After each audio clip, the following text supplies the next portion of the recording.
사람이 가장 궁금해하는 것 중에 하나가 자신의 정체와 신에 대한 존재입니다.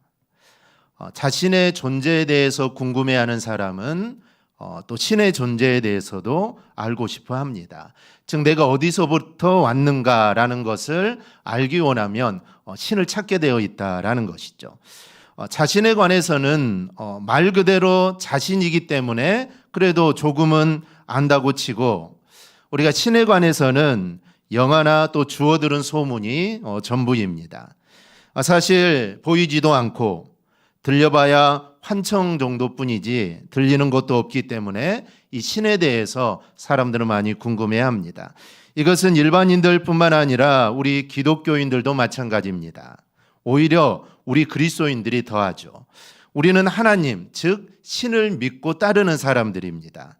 이 불신자들이 하나님을 믿지 않으니 그 하나님에 대해서 그렇게 많이 궁금해하지는 않지만, 우리는 하나님을 믿고 또 그 하나님을 따르는 자이기 때문에 더 궁금해하고 하나님을 보고 싶은 게 이게 사실입니다.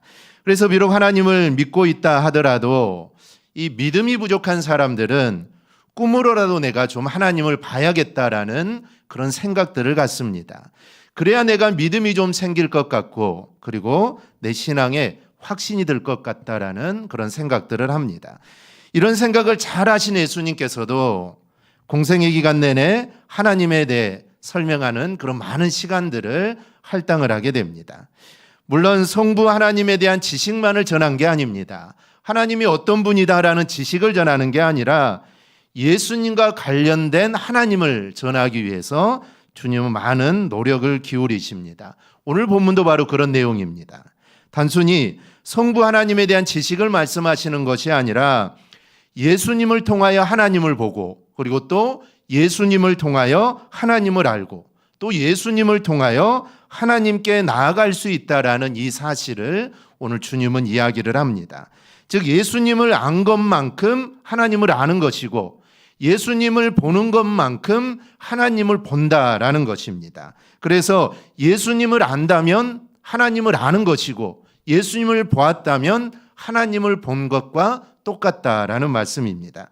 이렇게 하나님을 아는 방법에 대해 말씀을 하자 제자 빌립이 하나님을 보여달라고 합니다.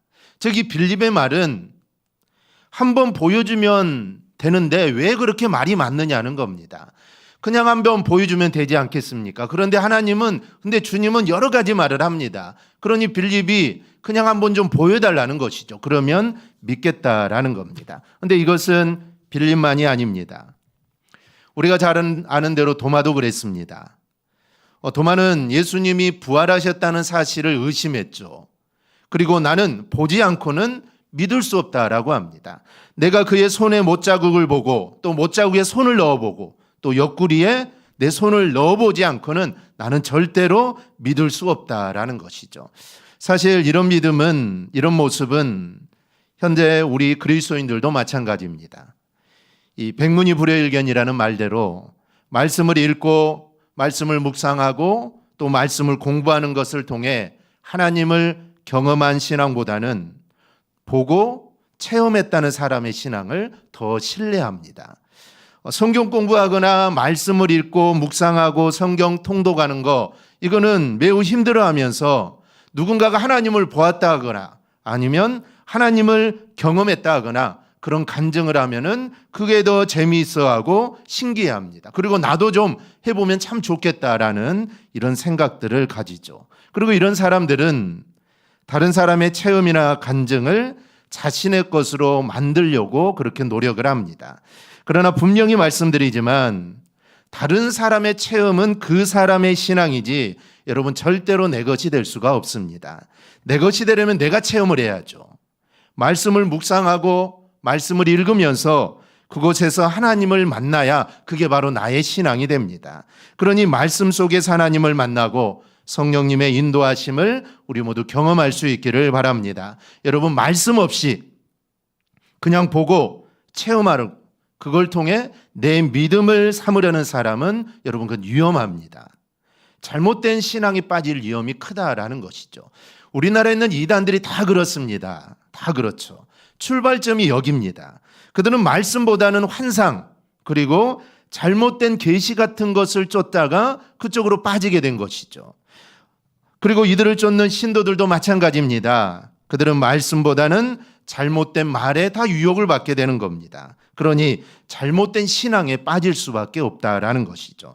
여러분, 믿음은 반드시 말씀 위에 세워져야 여러분 그 믿음은 안전합니다. 그래야 그 믿음이 변하지 않고 그 믿음이 든든하게 서게 됩니다. 그래서 로마서 10장을 보면 믿음은 들음에서 나며 들음은 그리스도의 말씀으로 말미암는다라고 말을 합니다.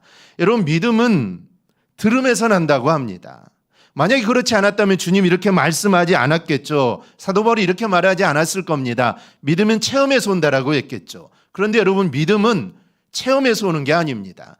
어떤 환상에서 오는 게 아닙니다. 믿음은 오직 말씀에서, 즉 들어야 한다는 것이죠. 그런데 중요한 것은 그 듣는 것이 반드시 그리스도의 말씀이어야 된다는 것이죠. 어떤 이단의 교주의 말이나 아니면 어떤 사람의 말이 아니라 반드시 그리스도의 말씀이어야 한다라는 것이죠. 그 그리스도의 말씀을 들어야 하고 그 말씀으로 인해 우리에게 믿음이 생깁니다. 기적이나 아니면 어떤 체험이나 환상을 통해서 믿음이 생길 수도 있습니다. 하지만 여러분, 그 믿음은 여러분 절대로 오래가지 못합니다. 오래가지 못한다는 것이죠. 정말 오래가고 든든한 믿음은 말씀 위에 세워져야 합니다. 그러니 결국 믿음은 하나님의 말씀을 들음으로써 생깁니다. 그래서 우리가 말씀을 들어야 하고 읽어야 하고 또 우리가 성경을 우리가 공부해야 합니다. 그런데 여기서 우리가 한 가지 알아야 할 게 있습니다. 여기서 들은다, 즉 듣는다라는 말은 그냥 말을 귀로 듣는 것만을 의미하지 않습니다. 귀로 듣기도 해야 하지만 순종을 내포한 말입니다.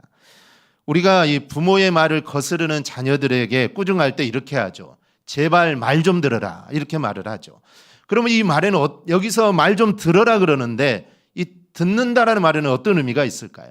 그냥 귀로 들으라는 걸까요? 아니죠. 좀 순종하라는 겁니다. 이 말대로 좀 행하라는 것이 그 안에 내포되어 있는 것이죠. 이와 마찬가지로 믿음이 그리스도의 말씀을 듣는 데서부터 시작이 되지만 그 듣는 것에는 그리스도의 말씀을 듣고 순종하는 것까지 포함되어 있습니다. 즉 귀로만 듣는다 이거 믿음은 생기는 건 아닙니다. 듣고 그 말씀을 순종할 때 그때 바로 믿음이 생기게 되죠. 믿음은 우리가 주의 말씀에 순종할 때 따라옵니다. 그래서 주님께서는 좋은 땅에 있다는 것은 착하고 좋은 마음으로 말씀을 듣고 지키어 인내로 결실하는 자다라고 말을 합니다. 말씀을 듣고 지키는 자가 좋은 땅이고 믿음의 사람이다라는 말씀입니다. 그러므로 우리가 참 믿음을 갖기 위해서는 말씀을 듣고 그 말씀에 우리는 순종하는 자세가 필요합니다. 결국 말씀을 듣고 그 말씀에 순종할 때 믿음이 생기게 되는데 그 믿음이 우리가 하나님을 볼 수 있게 한다라는 말씀입니다. 이거는 눈으로 보는 게 아니죠. 그 믿음이 보이지 않는 하나님을 보고 믿게 한다라는 겁니다. 오늘 우리에게도 바로 이러한 믿음이 충만하기를 축복합니다. 사실 하나님을 알기 위해 하나님을 보려는 시도는 죄인에게는 이거는 불가능한 겁니다. 우리가 어떻게 하나님을 볼 수가 있겠습니까? 죄인이 하나님을 보는 것은 불가능합니다. 왜냐하면 죄인이 거룩한 하나님을 보면은 살 수가 없습니다. 죽는 것이죠. 그래서 정말 성경의 인물 중에 모세가 얼마나 위대합니까? 그런데도 하나님 모세에게 얼굴을 보여주지 않았습니다. 그 등만 보여줬죠. 그 이유는 모세가 하나님의 얼굴을 보면 죽기 때문에 그 모세를 사랑해서 하나님은 얼굴을 보여준 게 아니라 등만 보여준 것입니다. 이유가 여기에 있는 것이죠.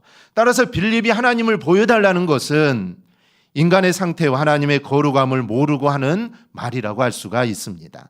오늘 본문에서 예수님은 이런 사람들을 위해, 즉 하나님을 보여달라, 내가 하나님을 보여주면 내가 믿겠다라는 이런 사람들을 위해 하나님을 아는 방법에 대해서 우리에게 말씀해 줍니다. 먼저 예수님은 예수님을 통하여 하나님을 볼 수 있다라고 말씀합니다. 사람은 살아가는 동안 수많은 것들과 연관되어 있습니다.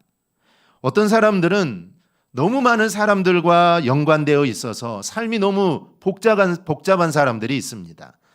또 어떤 사람들은 필요한 관계만 맺고 살아가는 사람들도 있죠. 어쨌든 사람은 죽을 때까지 사람들과의 관계를 갖고 삽니다. 아무리 관계를 맺지 않고 사는 사람이라 할지라도 부부간의 관계는 필연적입니다.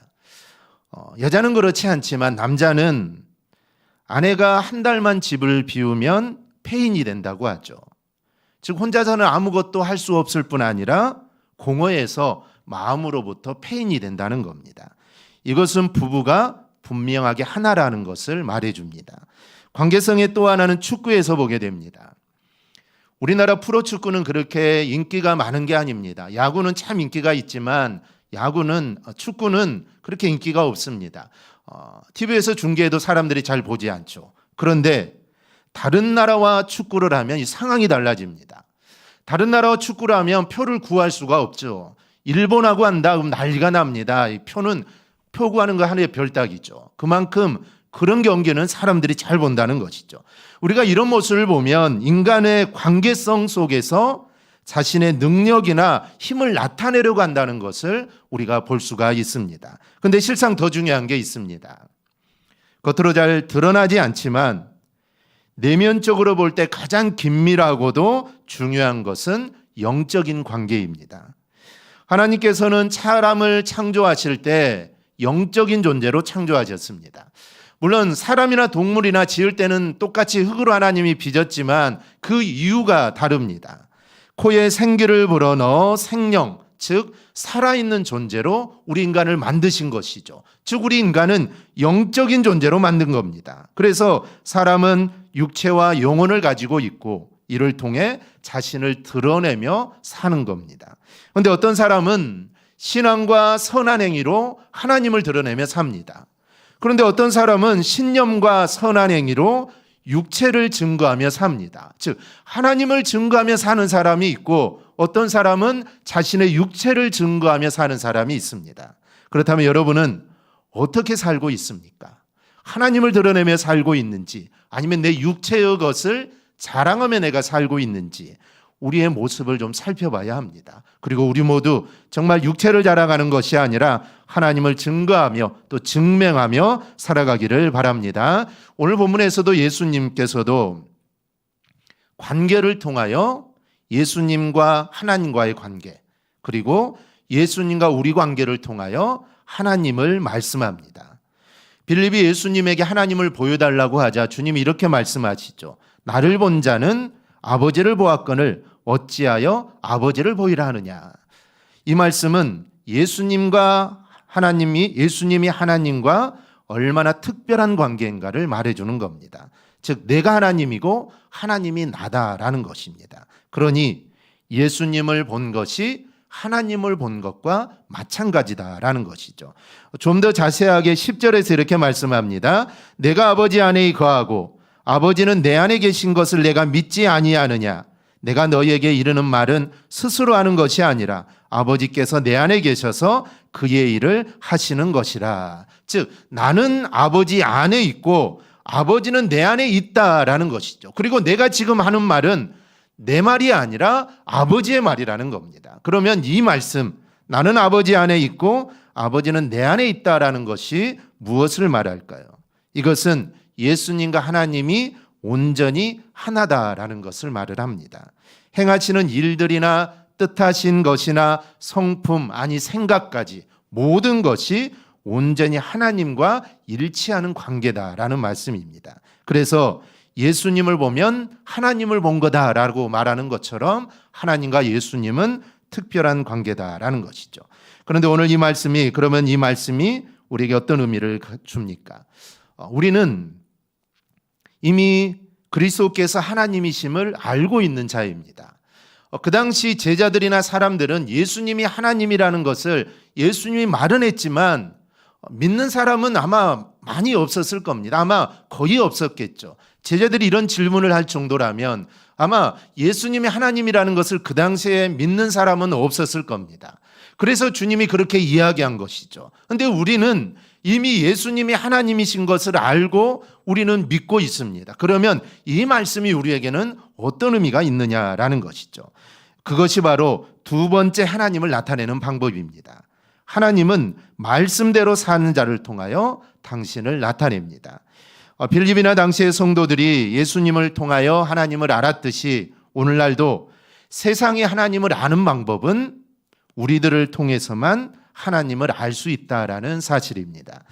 우리는 하나님과 나 자신과의 특별한 관계를 특권으로 알고 있어야 합니다. 그리고 세상 앞에 하나님과의 나와의 관계가 얼마나 특별한가를 세상 사람들이 알게 해야 하는 겁니다. 하나님께서 예수님, 즉 예수님 안에서 하나님의 일을 하셨듯이 하나님은 우리 안에서 하나님의 일을 이루어 가십니다. 그것이 하나님이 우리를 통한 뜻이다라는 것이죠. 하나님께서 우리를 향하여 가지시는 가장 큰 뜻은 우리와 하나 되는 것입니다. 하나님은 우리와 하나 되기를 원하십니다. 그 이유는 하나가 되어야 하나님의 일을 할 수 있기 때문입니다. 하나님과 예수님이 하나가 되지 않으면 하나님의 일을 할 수 없겠죠. 마찬가지로 우리를 통해 하나님의 일을 하셔야 되는데 우리가 하나님과 하나가 되지 않으면 하나님의 일을 할 수가 없습니다. 그래서 하나님은 우리가 하나님과 하나 되기를 원하고 그렇게 되어서 하나님의 일을 나타내기를 원하신다는 것이죠. 이 일을 위하여 예수님은 두 가지를 말씀합니다. 하나는 기도입니다. 13절인데요. 너희가 내 이름으로 무엇을 구하든지 내가 행하리니 이는 아버지로 하여금 아들로 말미암아 영광을 받으시게 하려 함이라. 우리는 흔히 이 말씀을 우리가 예수님의 이름으로 기도하면 다 이루어 주신다라고 이해를 합니다. 그러나 그것보다 더 중요한 것은 무엇이든지 주님의 이름으로 구하라라는 말씀입니다. 즉 주님이 다 들어주시기는 하지만 주님의 이름으로 구하라는 것이죠. 좀 더 자세히 말씀드리면 무엇이든지 주님께서 기뻐하시는 것을 구하라는 겁니다. 그리고 주님이 원하시는 것을 구하라는 말씀입니다. 기도라는 것은 하나님과 나와의 관계가 더욱더 깊어지는 것이지 나의 욕구를 채우기 위하여 하나님을 이용하는 것이 아니다라는 것을 우리는 알아야 합니다. 이것은 결국 주님과 나와의 관계를 말씀하는 겁니다. 나와 예수님과 특별한 관계로 맺혀져 있지 아니하면 기도의 내용은 언제나 육신적인 것들을 구하게 됩니다. 나와 관계가 없다라는 것이죠. 나와 아무런 상관이 없으니 그냥 내가 필요한 것들을 달라고 하는 것뿐입니다. 즉 예수님과 하나님이 온전히 하나이듯이 예수님과 우리가 온전히 하나가 되면 우리의 기도는 주님이 원하는 것이 될 것이고 주님이 기뻐하는 것들을 우리가 구하게 된다라는 겁니다. 우리가 이렇게만 산다면 세상은 여러분을 통하여 하나님을 알게 될 겁니다. 세상에 하나님을 나타내는 방법입니다. 우리의 기도에 이렇게 변화되기를 바랍니다. 여러분 무언가를 달라는 것은 초보 기도입니다. 초보 기도에서 벗어나 하나님의 뜻대로 주님이 기쁨이 되는 자가 되게 해달라고 우리는 기도해야 합니다. 그런 기도가 하나님이 기뻐하시는 기도고 세상에 하나님을 드러내는 모습입니다. 우리가 전도를 할 때 불신자들이 교회에 나가기 싫다는 말을 바꿔서 흔히 하는 말이 있습니다. 하나님을 보여주면 교회에 나간다는 것이죠. 그때 여러분들은 뭐라고 말씀하십니까? 잘 모르겠다고 하십니까? 아니면 교회에 일단 와봐라. 오면 볼 수 있다. 일단 와라. 이렇게 말하기도 합니다. 사실 이 말도 믿음이 있어야 하는 것이죠. 믿음이 없으면 와서 한번 보라는 말도 할 수가 없습니다. 그렇지만 어떻게든 불러오면 그 다음부터는 하나님이 알아서 하시겠지 이렇게 생각하는 것은 여러분 부족한 믿음입니다. 그렇다면 더 좋은 믿음은 무엇일까요?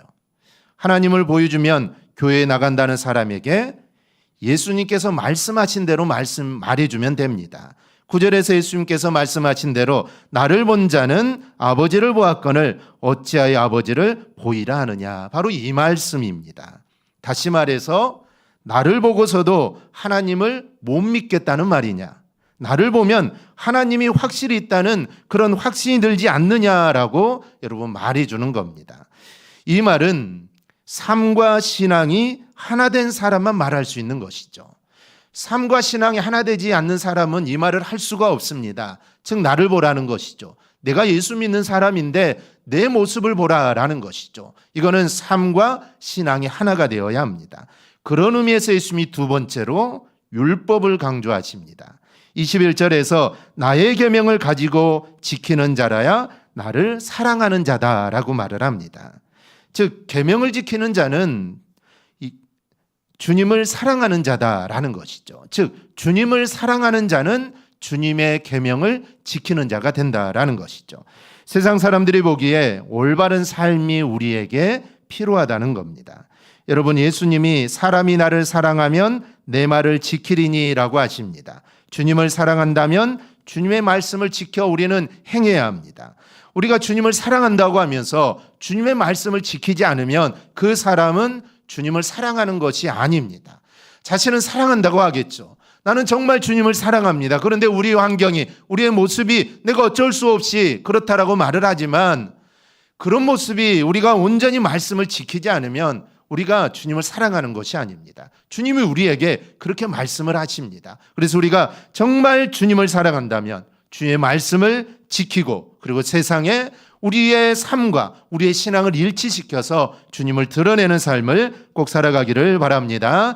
셋째로 그리스도를 통하여 하나님을 보게 하시는 분은 성령님이다라고 말씀합니다. 선한 일은 사람이 의지만 있으면 얼마든지 할 수 있습니다. 선을 베풀어 어려운 사람을 돕거나 또 불법이나 불의를 행치 않고 의롭게 사는 거 어느 정도는 할 수가 있죠. 그러나 하나님이 바라시는 것은 이런 일 정도가 아닙니다. 선하게 살고 어려운 사람을 도우며 사는 것만을 우리 하나님은 바라시지 않는다는 겁니다. 주님이 바라시는 것은 생명을 구하는 일입니다. 생명을 구하는 일은 사람의 의지로 되는 것이 아니라서 성령께서 오셔야만 이 일이 가능한 일입니다. 예수님께서 14장에서 길게 말씀하신 이유가 여기에 있습니다. 성령님께서 우리에게 오셔야만 하는데 성령께서 오시려면 예수님께서 올라가셔야 합니다. 그런데 중요한 것은 그냥 주님이 승천하면 되는 게 아닙니다. 주님께서 가시는 것은 죽음입니다. 이것을 19절에서 이렇게 말씀합니다. 조금 있으면 세상은 다시 나를 보지 못할 것이로되 너희는 나를 보리니 이는 내가 살아있고 너희도 살아있겠습니다. 조금 있으면 나를 보지 못한다는 말은 주님께서 죽으신다는 말이죠. 그런데 나를 본다라는 말은 주님이 부활하신다는 말씀입니다. 그러니까 죽으시고 부활하셔야만 우리가 주님과 온전히 하나가 될 수 있다라는 겁니다. 왜 그러냐면 우리의 죽음이 해결되어야 하기 때문입니다. 예수 그리스도의 죽음으로 우리가 하나님과 화목하게 되지 않았습니까? 즉 주님의 죽으심이 있어야만, 그래서 우리의 죽음의 문제가 해결돼야만 우리가 주님과 온전히 하나가 될 수가 있습니다. 그런데 그것만으로는 부족합니다. 또 하나 중요한 것이 주님이 승천하신 후에 성령님이 우리에게 오셔야만 우리가 온전히 주님과 하나가 될 수 있다라는 겁니다. 16절은 내가 아버지께 구하겠으니 그가 또 다른 보혜사를 너희에게 주사 영원토록 너희와 함께 있게 하리니 라고 말씀합니다. 이 말씀대로 성령께서 우리에게 오시면 우리가 주님을 온전하게 알게 되고 주님과 온전히 하나가 되는 겁니다. 여러분, 주님과 하나 되는 게 얼마나 큰 영광입니까? 그런데 우리는 주님과 하나가 되었습니다. 주님이 나와 함께 하십니다. 바로 이 사실이 우리가 이 세상을 사는 동안 우리에게 큰 능력이 되고 우리에게 무기가 됩니다. 이 세상은 만만치 않습니다. 내가 원하는 대로 다 되지가 않죠. 하지만 주님은 본장 1절에서 너희는 마음에 근심하지 말라라고 우리에게 말씀합니다. 주님이 근심하지 말라라고 하신 이유가 뭘까요? 성령을 주실 것이기 때문입니다. 성령이 우리 안에 오시면, 성령이 내 안에 오셔서 나와 함께 하시면 우리 안에 두려움이나 근심들이 사라지게 됩니다. 즉 주님이 나와 함께 하셔서 우리의 문제들과 함께 해주셔서 나에게 힘이 되시고 능력이 되시니까 그 문제가 당장은 해결되지 않더라도, 그 문제가 해결되는 것은 아니지만 그래도 성령께서 함께 하시니 그게 나에게 큰 힘이 된다는 것이죠. 그게 나에게 능력이 돼서 내가 그 일들을 헤쳐나갈 힘이 생기는 것입니다. 그렇다면 성령님이 나와 함께 하셔서 나에게 능력을 주시고 나와 함께 하셔서 나에게 힘이 된다면 여러분, 이 영광과 능력을 여러분 어디에 써먹으시겠습니까? 여러분, 육신을 위해 쓰시겠습니까? 아닙니다. 오늘 본문에서 말씀하듯이 하나님을 나타내는 데 여러분 사용해야 합니다. 그냥 누군가의 선을 행하고 아니면 누군가에게 불법을 행하지 않고 이것만이 아니라 정말 하나님을 나타내야 하고, 그리고 세상으로 하여금 예수님을 알게 하는 일에 우리는 그것을 사용해야 한다라는 겁니다. 그러기 위해서는 성령님과 하나 되어야 합니다. 예수님이 하나님과 함께 된 것처럼 우리도 예수 그리스도 안에서 성령님과 하나가 되어야 합니다. 그러면 하나님께서 나를 향한 뜻들을 하나님은 이루어 가십니다. 하나님은 우리 모두에게 하나님의 뜻이 있습니다. 우리를 이 땅에 보내실 때 그냥 보낸 사람은 단 한 명도 없습니다. 하나님의 뜻을 가지고, 선한 뜻을 가지고 이 땅에 우리를 보내신 것이죠. 그런데 그 하나님의 뜻을 이루려면 우리가 하나님과 성령님과 하나가 되어야 합니다. 그래야 하나님의 뜻을 이룰 수 있는 것이죠. 내 안에 내 욕심만 가득 차 있으면 하나님의 뜻을 이룰 수가 없습니다. 그 욕심을 내려놓고, 그 욕심을 다 내려놓고 성령님과 함께하고, 하나님이 원하시는 일이 뭘까? 우리 주님이 기뻐하시는 일들이 과연 뭘까? 그런 것들을 생각하며 나아갈 때 나를 향한 하나님의 뜻을 우리는 이룰 수 있다라는 것이죠. 그 하나님의 뜻에는 많은 것들이 있지만 여러분의 삶과 여러분의 얼굴을 통하여 세상에 하나님을 발견하고 주님께로 돌아오게 하는 것입니다. 이게 바로 하나님이 나를 택하시고 부르신 가장 큰 이유 중에 하나입니다. 이를 위해 하나님께 저와 여러분을 바로 부르신 겁니다. 우리 모두 이 사실을 잊지 말고 우리 대강교회 모든 성도들이 정말 세상으로 하여금 나를 통해, 세상은 나를 통해 하나님을 보는 겁니다. 우리를 통해 하나님을 봅니다. 그들은 하나님을 볼 수가 없죠. 하나님을 믿지 않는데 어떻게 하나님을 직접 볼 수가 있겠습니까? 우리는 말씀을 듣고 그 말씀을 통해 믿음이 생겨서 우리는 하나님을 본 것은 아니지만 하나님을 믿는 자가 되었지만, 세상 사람들은 아무리 하나님을 믿으라고 해도 그들은 믿을 수가 없습니다. 그래서 어찌보면 하나님의 대리자인 나를 통해 하나님을 대신 보는 겁니다. 내 모습이 그들에게는 하나님인 것이죠. 하나님은 이런 분이라는 것이죠. 내가 정직하게 선하게 살면 하나님은 정직하고 선한 분이겠지만, 내가 불법을 행하고 불의를 행하면 그들이 보는 하나님은 불법을 행하고 불의를 행하는 자가 되는 겁니다. 그러니 우리의 모습이 참 중요하다는 것이죠. 그래서 우리가 세상에서 정말 세상 사람들이 나를 통해 하나님을 볼 수 있도록, 그 하나님이 정말 선하고 착한 분이고 정말 모든 사람들을 사랑하고 그런 분으로 하나님을 알도록 할 때 그 사람 속에 구원의 역사가 일어나게 됩니다. 그래서 우리가 이 사실을 잊지 말고 세상으로 하여금 주님을 알게 하는 복음의 통로가 다 될 수 있기를 주님의 이름으로 축원합니다. 아멘. 기도하겠습니다.